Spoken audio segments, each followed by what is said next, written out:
Welcome everyone to this reading part 3, Reading for Information Analysis. Before we start, I want to let you know that I will be following the tips and strategies in our Reading Part 3 guide, okay?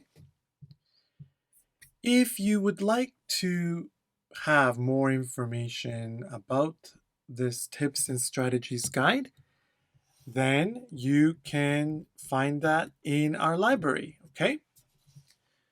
The video here connects well to the real exam, and it shows you what tips and strategies would be good for completing part 3 in the time and answering correctly. So if you would like to view that guide more clearly, then please visit our CELPIP library in the Reading Part 3 section, and you can find that guide, and I will leave a link in the description box. So for today, I'm only going to review the pages in that guide. How to manage time effectively. This is important. We only have 10 minutes. How to read effectively. There's a lot of information. Very important to read in full sentence mode and try and repeat some ideas. Okay. What information to focus on? Well, while we're reading, we need to try to gather the main ideas. Yes. Focus on some keywords and key ideas in the paragraph. And then respond in the questions. We need to understand the questions very clearly. We need to understand the key words and how they connect to the ideas, okay? And we're going to be going paragraph by paragraph so we can illustrate that. So now let's get started with today's part 3 analysis. So everyone, I'm here in the CELPIP library in the Reading Part 3, Reading for Information. And because today is Remembrance Day in honor of Canada's years of military servitude, I thought we'd do a reading related to military service by Canada, and that will be a sample from volume, where is it here? Volume 8, called Canada's Role. Okay? Now, before we start that, I want to let you know that, again, I will be doing this reading analysis in 10 minutes. Now, the reason for that is because I want you to see how I'm gathering information, how I'm reading, how I'm gathering information, how I'm summarizing ideas, and then how I'm using that to look at the questions, okay, and answer the questions, how I'm summarizing and rephrasing questions. This is all very important for reading part 3. Okay, let's get started.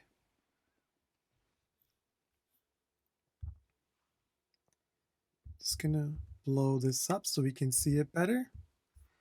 Canada's role as peacekeeper throughout the world began in the 50s when Lester Pearson, Canada's ambassador to the UN, suggested that the organization might create a peacekeeping force. Yes, Lester B. Pearson. That's like the airport in Toronto. Okay. This force could be injected into a war conflict area in order to maintain a ceasefire while the respective combatants negotiated an alternative solution to fighting. So Canada's main role here, ceasefire, trying to end the war, while the combatants, the countries fighting, try to reach and negotiate, find a solution. Canada is known throughout the world for its readiness to contribute troops or support to peacekeeping missions and has participated in more missions than any other country in the world. That's why I love Canada, because we're peacemakers, we're neutral. We want to maintain that as one of our main objectives. This mission listed are just some of the ones in which Canada has participated in and built a reputation for peacekeeping. Okay, Canada's role as a watchdog, so keeping the peace, watching, maintaining, for maintaining a truce while a power transfer? No, not a power transfer. How Canada was able to end. So Canada helped to end a historical conflict between two nations. No, the crux of the UN's, the crux, the main part of the UN's peace accord established by a Canadian figure. So I believe that this one, the crux, the main idea, that the organization might create a peacekeeping force. And this force, the main idea is that this force can be injected into a war or conflict in order to maintain a ceasefire. So that was the main idea. And it was Lester B. Pearson who created that. So I believe that that would be A. Mission that enabled Canada to establish itself as a world power. I don't think Canada is a world power, but it's not there. Maintaining peace during the creation of a treaty. So there was a treaty or agreement or contract to permanently establish peace. Not there. Intervention, trying to stop a conflict with atrocious, terrible, terrible acts against humanity. Something horrible done during wars. Not there. Canada's position amongst its counterparts, so its comparable partners in a group. A counterpart is like someone that is opposite to you that you can be comparable to. So countries can be counterparts. Canada's position amongst its counterparts in accomplished missions, the most. It says here. It mentioned over here, Canada has participated in more missions than any other country. So in relation to other countries, Canada is at the top. In relation to its counterparts, other countries, the most missions. Factors, reasons that contributed help to a detrimental, negative Canadian peaceful mission, not there. Honor bestowed, some great, something of great honor or award given to someone, to a Canadian person who started the peacekeeping ideology. Well, it does mention Lester here, but not that he received in the war. Let's look at B. The role of the United Nations supplying forces to keep the peace was first suggested by Mike Pearson, Canadian Prime Minister, when he was serving at the UN as Canada's representative. This idea was not only adapted, but has become one of the central fixtures in UN activities throughout the world. Okay, Pearson was awarded a Nobel Peace Prize. So I'm just looking at this one here as the central idea was adapted or changed. So it became one of the central fixtures in UN activities. So this is talking more about UN activities, not the peace accord. So I was thinking, is this one? Still thinking it's A.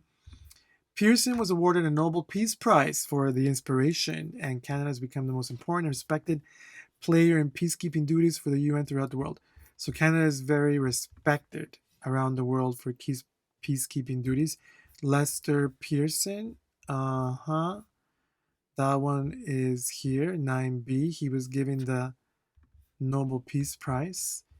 In 1953, UNCMC, the United Nations Commanded Military Armistice Commission, Canada sends a contingent as part of the UNCMAC to supervise the implementation, keeping of the armistice, putting an end to the Korean War. So Canada was observing or watching an armistice or peace treaty being signed to end the Korean War. I believe that one was here to permanently establish peace. So C. So Canada was keeping the peace while they were creating that one. That's what it says there. Although UNCMAC is still ongoing today, in 1978, the responsibilities of the Canadian contingent were transferred to the Canadian Military Attaché in Seoul, whose purpose is to serve the UNMAC advisory group. Okay. UNSF, United Nations Security Force in West New Guinea, Canada sends a contingent or group to monitor a ceasefire between Indonesia and the Netherlands and help ensure a peaceful transition of the territory to Indonesia. So that was about transferring here. I remember that one. Mhm. Right. Canada was watching or supervising or monitoring the peace while they were transferring between two nations from there was a transfer, it says, between Indonesia and the Netherlands. Okay. The purpose of the UNSF was to assist the United Nations Temporary Executive Authority in administering the territory, maintaining the rule of law, and protecting human rights. So again, Canada was keeping the peace while there was a transfer of power from the Netherlands to Indonesia. Okay. That again, Canada's role as a watchdog for maintaining truce, maintaining the peace, maintaining a ceasefire. Let's go to paragraph D. In 1993, UNAMIR, United Nations Assistance Mission for Rwanda, Canada sends contingent to the mission in Rwanda. Canadian Lieutenant General Romeo Dallaire led this mission to supervise the warring Tutsi and Hutu population. This mission meets significant hurdles, obstacles, problems, as UN troops witness a slaughter of nearly 800,000 Rwandans in what will later be identified as genocide. That was a genocide, horrible situation. Canada was there to try to maintain the peace. Genocide, atrocious acts against humanity over here. That's number 6D. So Canada was there helping during that. Atrocious acts against humanity, genocide. Despite the specific plans by Lieutenant General Dallaire to retaliate upon growing violence, we wanted to retaliate. The UN does not agree. The mission is viewed as a significant failure, resulting in not only the loss of hundreds of thousands of Rwandans, but also a significant loss of UN lives. Terrible situation, and that mission was a failure. Factors that contributed to a detrimental Canadian peaceful mission. So again, the factors were the war, the genocide, the not allowing it to retaliate. Thousands died and UN lives were lost too. So let's look at our time. We still have 1 minute and 25. Again, we said a watchdog, maintaining. That's a good one there. That was in C. How Canada was able to end historical conflict. So Canada did not end the historical conflict. It only monitored and observed the peace. So I believe that's E. Okay, they were not able to end it. They're just there to monitor. Okay, I'm still a little bit unsure about that one, but I think over here, the peace accord, that's about create a peacekeeping force to maintain a ceasefire. And over here, it's more about the main fixtures of UN activities around the world. So that was part of it, okay, trying to maintain the peace. Mission that enabled Canada to establish a superpower. Canada is not a superpower, and there was no mission that did that. Canada was only there to maintain the peace. 25 seconds. See, we got it. It looks like we got everything. Okay, everyone? Okay. All right, there we go. We were able to get everything. Let me explain the answers a little bit more. Just to look here. So again, this is about a watchdog. Again, that is monitoring the peace during the transfer over here. Yes. So again, this number 2, I was a little bit, number 2, no, number 2 is correct. Canada did not end the conflict. Number 3, this is the one that I was a little bit unclear about, the crux of the UN's peace accord. This means the main idea of the US peace accord or agenda or goal or plan, and that main plan or idea was over here. This force can be injected into a war or conflict in order to maintain ceasefire. Okay. And then in B, it says that this idea of maintaining peace was adapted and became a central fixture in UN activities, not just talking about what the peace accord was. Okay.